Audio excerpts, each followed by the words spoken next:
O maior conjunto de protestos de rua em décadas. Com diferentes intensidades, as manifestações ocorreram nas capitais Belém, Fortaleza, Recife, Maceió, Salvador, Belo Horizonte, Vitória, Rio de Janeiro, São Paulo, Curitiba e Porto Alegre e na capital federal Brasília. Mas também em cidades como Bauru, no interior de São Paulo, Novo Hamburgo, Rio Grande do Sul, Londrina, no Paraná, Três Rios, no Rio de Janeiro. No Rio de Janeiro, 100 mil pessoas, segundo a Polícia Militar, tomaram as ruas do centro da cidade numa grande passeata. Foram mais de 4 horas de caminhada pacífica, até que um grupo pequeno de manifestantes partiu para o vandalismo. A repórter Beth Luquezzi acompanhou tudo do Globocop. Beth, boa noite. Qual é a situação no Rio de Janeiro agora? Olá, Cristiane. Boa noite a todos. Neste momento, a tropa do Batalhão de Choque da Polícia Militar está em frente à Assembleia Legislativa do Estado do Rio de Janeiro e vai ficar ali durante toda a madrugada por questões de segurança. Neste momento também, policiais civis periciam o prédio para avaliar os estragos causados ao patrimônio. O prédio da Assembleia, chamado de Palácio Tiradentes, é histórico, da década de 20. A Prefeitura do Rio divulgou uma nota informando que considera legítimo o direito de as pessoas protestarem contra o que acham correto no governo e afirmou ainda que está disposta a dialogar com manifestantes, mas que até agora nenhuma liderança do movimento se apresentou para negociar. Já o governo do estado informou que não vai se pronunciar. Aqui do alto do Globocop, nós acompanhamos toda a manifestação, que começou com uma grande passeata pacífica que encheu a avenida de muitas bandeiras num clima de muita tranquilidade. Vamos ver a reportagem. Os primeiros manifestantes começaram a chegar à Igreja da Candelária, no centro do Rio, por volta das 4 da tarde. A maioria jovens, estudantes. Cantando, eles convocavam para o protesto quem passava pelas ruas e pessoas que acompanhavam a movimentação do alto dos prédios.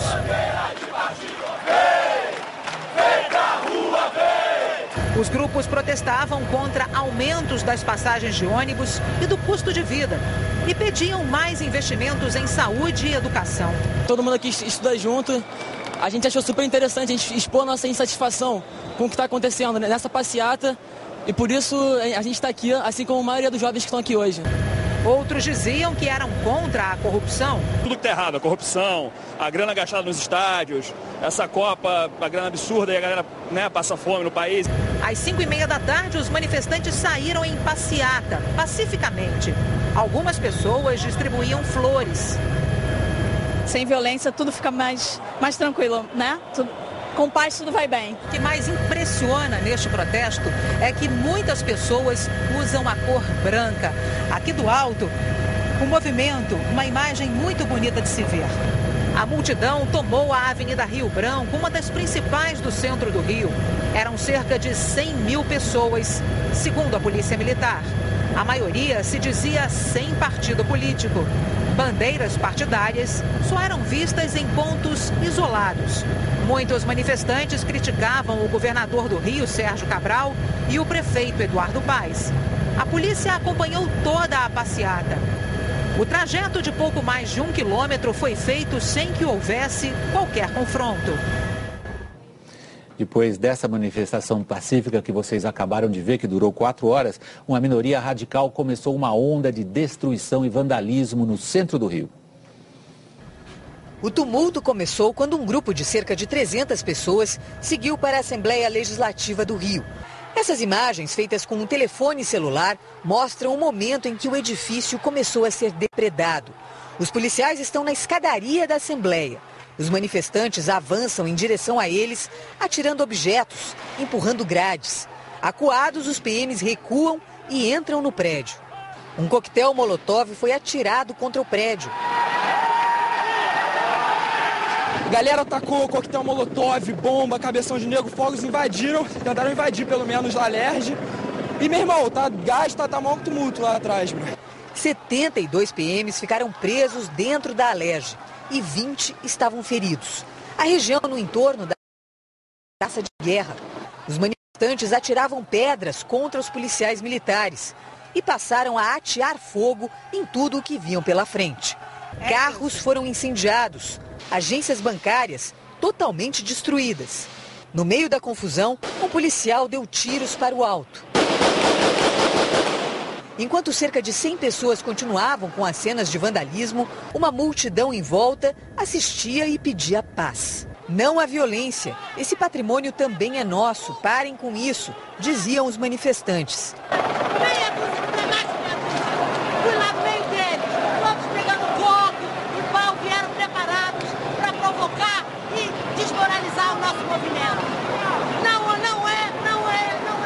nos representa esses meninos. Alguns manifestantes ficaram feridos. Os feridos vieram para esse hospital no centro da cidade. Alguns tiveram ferimentos provocados por balas de borracha ou por pedras. 2 manifestantes foram atingidos por armas de fogo, um na perna e outro no ombro. Mas a confusão continuava na Assembleia. Um jovem invadiu uma das salas do prédio pela janela e outro coquetel molotov foi atirado. Quem participava do protesto de forma pacífica se revoltou. Eu acho que não é assim que a gente vai conseguir o que a gente quer. A gente precisa lutar muito, mas é uma luta pacífica. Não é destruindo a cidade que a gente quer ver bem que a gente vai conseguir alguma coisa. Quase 3 horas depois do início da violência, 80 homens do batalhão de choque e 20 do batalhão de cães fizeram cerco à Assembleia Legislativa. Em dezenas de carros, dispararam bombas de efeito moral. Os manifestantes, que 10 minutos antes ainda atiravam pedras contra o prédio, correram em fuga. 10 pessoas foram presas. Nós voltamos a falar ao vivo do Globocop, que sobrevoa o centro do Rio. E você vai ver agora imagens gravadas há pouco. Essas imagens mostram o hall de entrada da Assembleia Legislativa do Rio, com muitos extintores pelo chão, tudo muito revirado, cheio de pedras jogadas pelos manifestantes, vidros quebrados, e passou para 7 o número de feridos no tumulto, 3 deles por armas de fogo. Cristiane. Obrigada, Beth.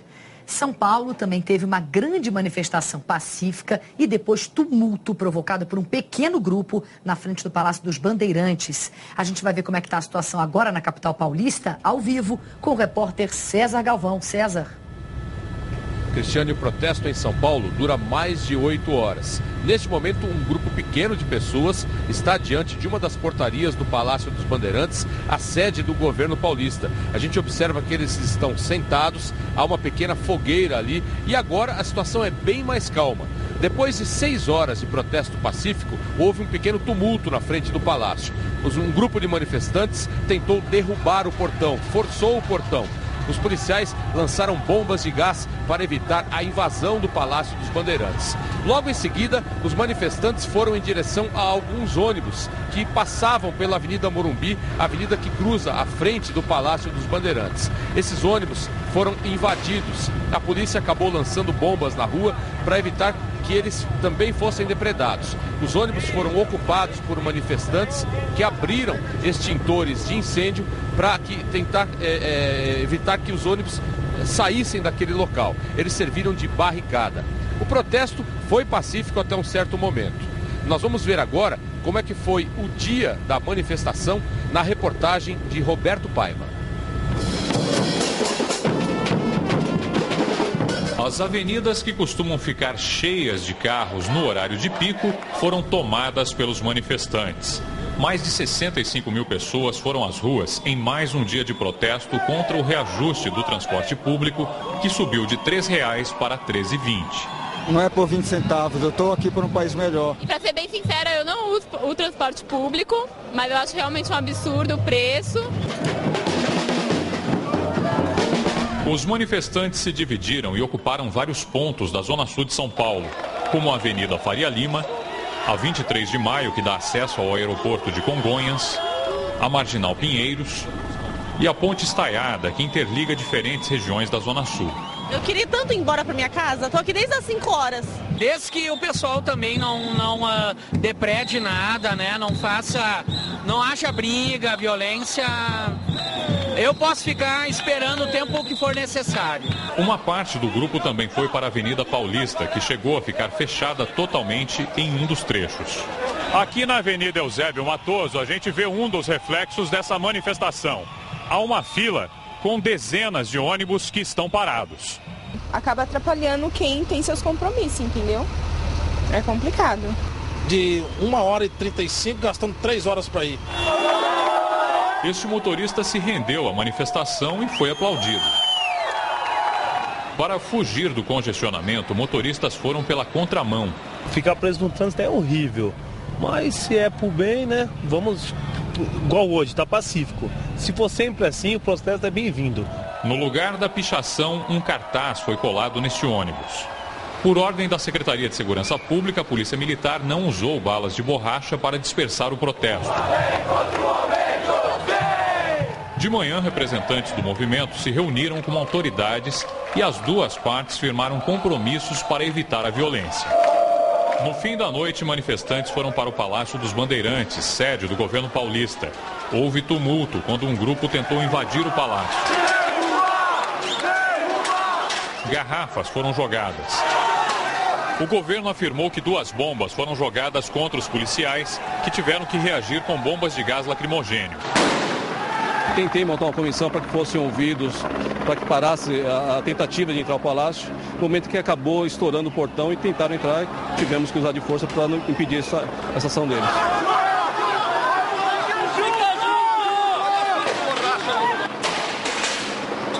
Você percebe que tem um grupo pacífico, a grande maioria, mas tem um grupo pequeno de arruaceiros, de baderneiros, e esse grupo que tentou entrar, e a gente não pode permitir isso. Aos poucos, um grupo voltou a se reunir em frente ao palácio. Eles colocaram fogo em cartazes e cantaram um hino nacional. Os filhos desse sol é gentil, pátria amada, Brasil.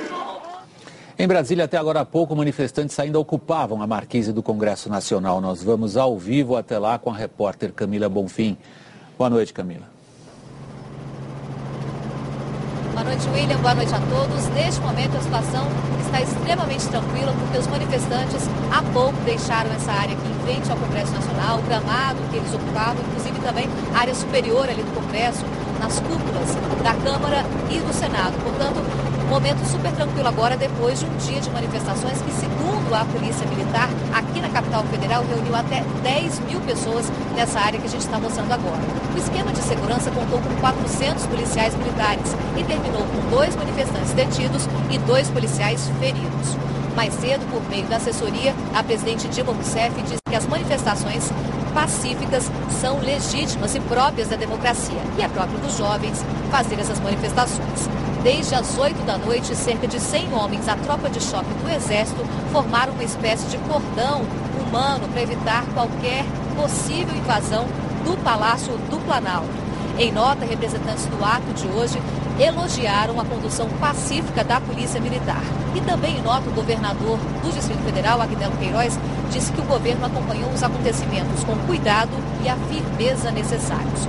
O repórter Fred Ferreira acompanhou a manifestação. Na capital, o protesto começou no fim da tarde. Os manifestantes fecharam as pistas da esplanada dos ministérios e seguiram em direção ao prédio do Congresso. Cerca de 400 policiais acompanharam tudo de perto. Depois de 1 hora de caminhada tranquila, o grupo chegou ao gramado em frente ao Congresso.